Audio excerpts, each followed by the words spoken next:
8 out of 10 people reading this are making at least 3 financial decisions every single week that guarantee they'll never build real wealth. And the worst part? They think they're being responsible. These aren't obvious mistakes. They're cultural norms disguised as common sense. You check your bank account every month and wonder why the number never really grows. You're not reckless. You pay your bills on time. You don't gamble. You even have a savings account.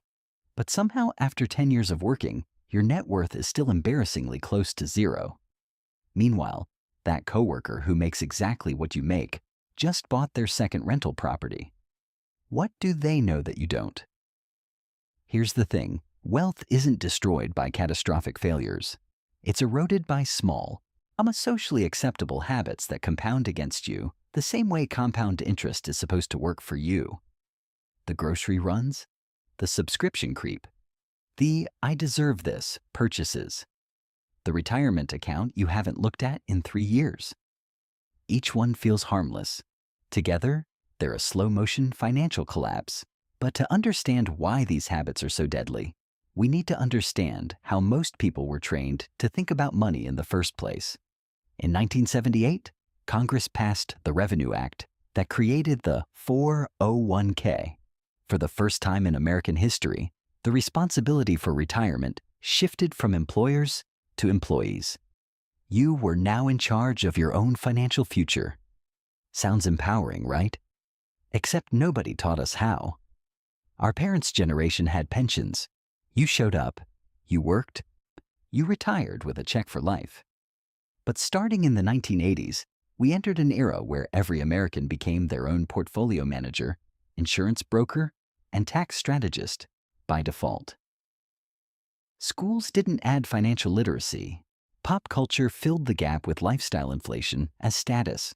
Credit card companies mailed out pre-approved offers to college freshmen. The message became clear. Earn, spend, repeat. Saving was something you'd figure out later. Except, later never came.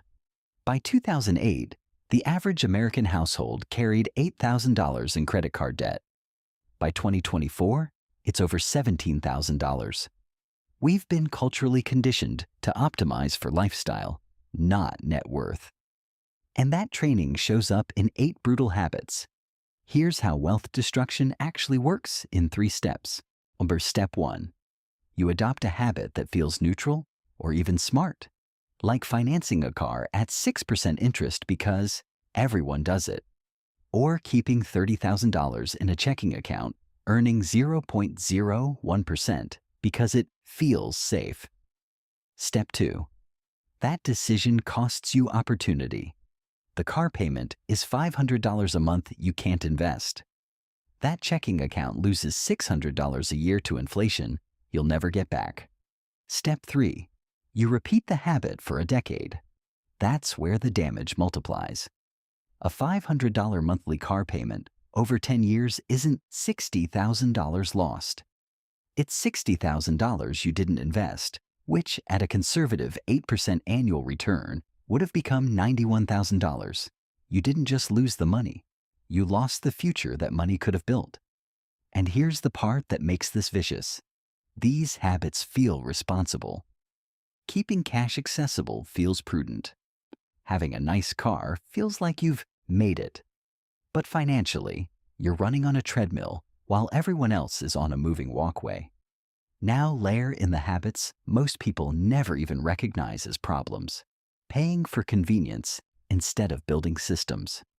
That daily $6 coffee isn't about the $2,190 a year.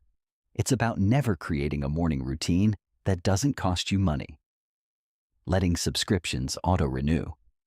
The average American pays for 3.4 streaming services, but actively uses 1.7. That's $40 a month on forgetting to cancel.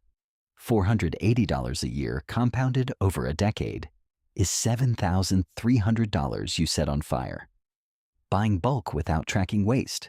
You saved money buying the Costco size everything, then threw out half of it. Ignoring fee structures. That 1.5% expense ratio on your actively managed mutual fund costs you $150,000 over 30 years on a $500,000 portfolio, compared to a 0.05% index fund. The financial services industry made $1.5 trillion in 2023. Most of it came from people who didn't read the fine print. Then there's the worst one: lifestyle inflation that tracks income but ignores wealth. Every raise becomes a reason to upgrade. More income, same net worth, higher stress. But here's what almost nobody talks about. The real wealth killer isn't any single habit. It's the emotional infrastructure underneath them. Most people treat spending as a release valve for stress, boredom, or status anxiety. You're not buying the shirt. You're buying the feeling of control after a terrible week at a job you hate. You're not financing the car. You're financing the identity of someone who's doing well. The economy is designed to exploit that gap between your current emotional state and the person you want to become. Retailers know tired people spend more. Social media algorithms know envy converts to purchases. Credit card companies know convenience beats discipline. And every financial institution knows that inertia, your tendency to do nothing, is their most profitable asset. The average 401k stays in its default allocation for 11 years. The average savings account pays 0.46%, while inflation runs at 3.4%. Doing nothing costs you 2.94% of your wealth every single year. Wealth isn't built by people who make perfect decisions. It's built by people who recognize these traps, name them, and design their lives to avoid them. Here's what you do this week. 1. Audit your subscriptions and recurring charges. Open your bank app right now, scroll through 3 months of transactions, and cancel anything you didn't actively use in the last 30 days.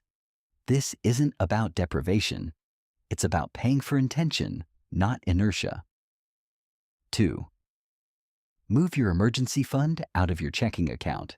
If you have more than 1 month's expenses sitting in a 0% account, open a high-yield savings account, paying 4 to 5%, and transfer it today. Your emergency fund should work even when you're not. 3. Automate one wealth-building behavior. Set up a $50 automatic transfer every payday into a low-cost index fund. Start so small it doesn't hurt. The habit matters more than the amount. 4. Replace one expensive convenience with a 15-minute system.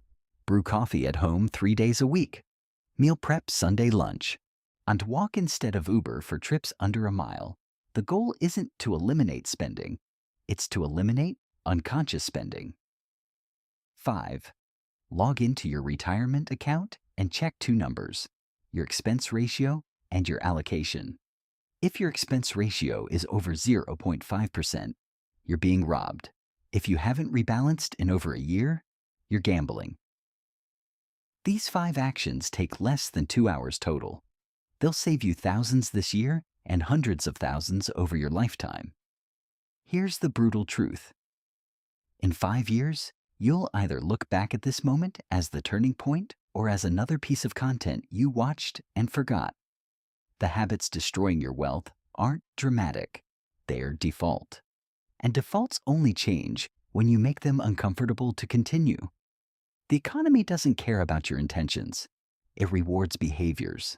You can out-earn bad habits for a while, a raise here, a bonus there, but eventually the math catches up. The coworker who's buying rental properties isn't smarter than you. They just recognized earlier that wealth is built in the margins everyone else ignores. Those 8 habits we talked about, they're not personality flaws. They're design flaws in a system that profits when you don't pay attention. But now you know. The question is whether you'll let that knowledge rot into guilt or transform it into motion. Because the difference between broke and wealthy isn't income. It's not inheritance. It's not luck. It's the cumulative weight of 1,000 tiny decisions you thought didn't matter. They do. And the clock is running.